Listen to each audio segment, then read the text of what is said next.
رمضان کریم کی فضیلت۔ رمضان المبارک اسلامی کیلنڈر کا نواں مہینہ ہے۔ اس کے آغاز کے لیے ضروری ہے کہ چاند نظر آئے تو شعبان کے 30 دن پورے ہونے پر رمضان شروع ہو جاتا ہے۔ حدیث میں ہے کہ مہینہ 30 دنوں کا ہوتا ہے، یہاں تک کہ چاند دیکھ لو۔ اگر مطلع ابر آلود ہو تو شعبان کے لیے 30 دن کی گنتی پوری کرو۔ رمضان المبارک میں بارگاہ الہی سے رحمتوں اور برکتوں کی بارش ہوتی ہے۔ تم پر ایک عظیم برکت والا مہینہ سایہ کیا ہے۔ دوسری حدیث کے مطابق ایک دفعہ حضور صلی اللہ علیہ وسلم نے ماہ شعبان اعظم کے آخر میں فرمایا، رمضان کا مہینہ آ گیا ہے۔ اس مبارک مہینے میں اللہ تعالیٰ تم لوگوں کو اپنے کرم میں ڈھانپ لیتے ہیں اور اپنی خاص رحمت تم پر نازل فرماتے ہیں، تمہاری خطائیں معاف کر دیتے ہیں اور تمہاری دعائیں قبول کر لیتے ہیں۔ سو اللہ تعالیٰ کو نیکی دکھلاؤ، اور بے شک بد نصیب ہیں وہ لوگ جو اس مہینے میں بھی اللہ تعالیٰ کی رحمت سے محروم رہ جاتے ہیں۔ حضرت سلمان فارسی کی روایت ہے کہ شعبان کے خطبے میں نبی اکرم صلی اللہ علیہ وسلم نے فرمایا، رمضان کے مہینے میں ایک رات ایسی ہے جو 1000 مہینوں سے بڑھ کر ہے۔ اللہ تعالیٰ نے اس مہینے کے روزوں کو فرض کیا ہے اور اس میں رات کے قیام کو ثواب کی چیز بتایا ہے۔ جو شخص اس مہینے میں نفلی عبادت کرے وہ ایسی ہے علاوہ دنوں میں فرض عبادت کی، اور جو اس مہینے میں فرض ادا کرے وہ ایسے ہے جیسے اس نے 70 رمضان کے فرض ادا کیے۔ یہ مہینہ صبر کا ہے اور صبر کا بدلہ جنت ہے۔ یہ مہینہ لوگوں کے ساتھ غمخواری کرنے کا ہے۔ نبی اکرم صلی اللہ علیہ وسلم نے اس مہینہ مبارک کے فضائل و برکت سے اپنی امت کو آگاہ فرمایا ہے۔ حدیث میں ہے کہ جو کوئی ایمان کی پیش نظر ثواب کی نیت سے رمضان المبارک کے روزے رکھے گا، اس کے سابقہ گناہ معاف کر دیے جائیں گے۔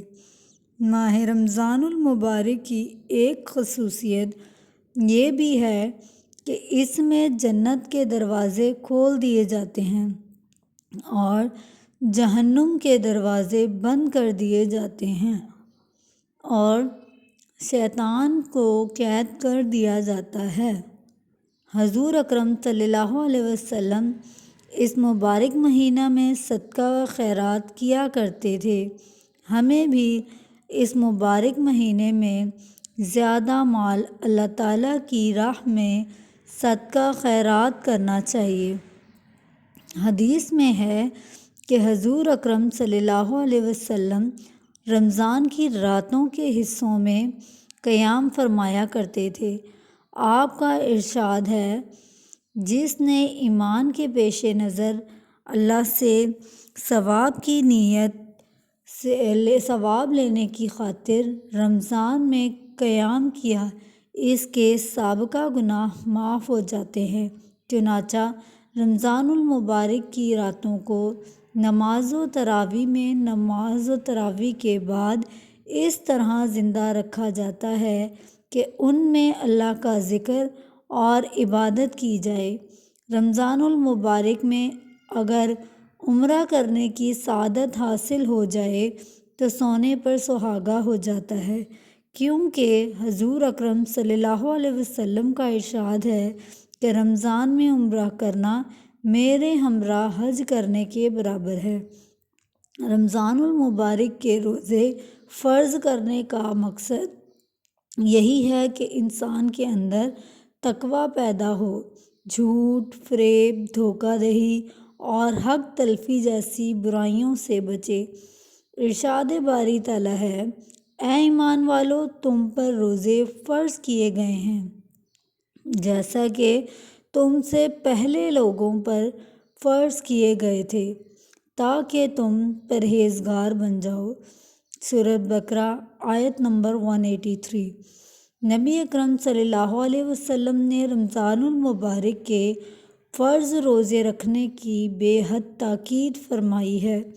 رمضان المبارک کے روزوں کے احترام و ادب کا تقاضا یہ ہے کہ نہ صرف روزہ رکھا جائے بلکہ ہر اس کام سے بچا جائے جو رخنہ اندیزی کا باعث ہو۔ رمضان کی اہمیت۔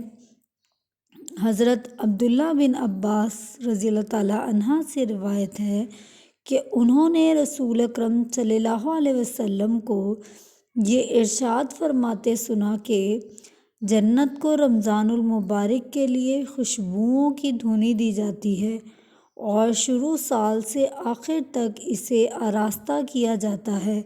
جب رمضان کی پہلی رات ہوتی ہے، عرش کے نیچے سے ایک ہوا چلتی ہے جس کا نام مشیرہ ہے۔ اس کے جھونکوں سے جنت کے درختوں کے پتے اور دروازوں کے حلقے بجنے لگتے ہیں۔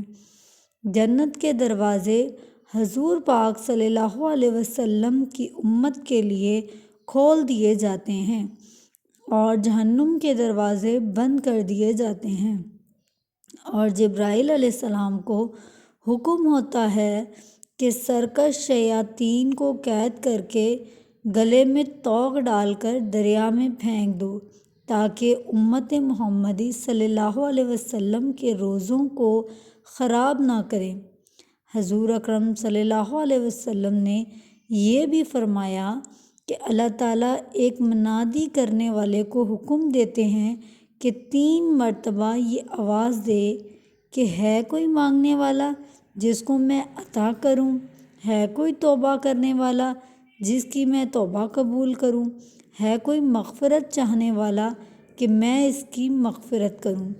حضور اکرم صلی اللہ علیہ وسلم نے رمضان کی اہمیت واضح کرتے ہوئے فرماتے ہیں کہ اگر بندوں کو معلوم ہوتا کہ رمضان کیا ہے تو میری امت تمنا کرتی کہ کاش پورا سال رمضان ہی ہو۔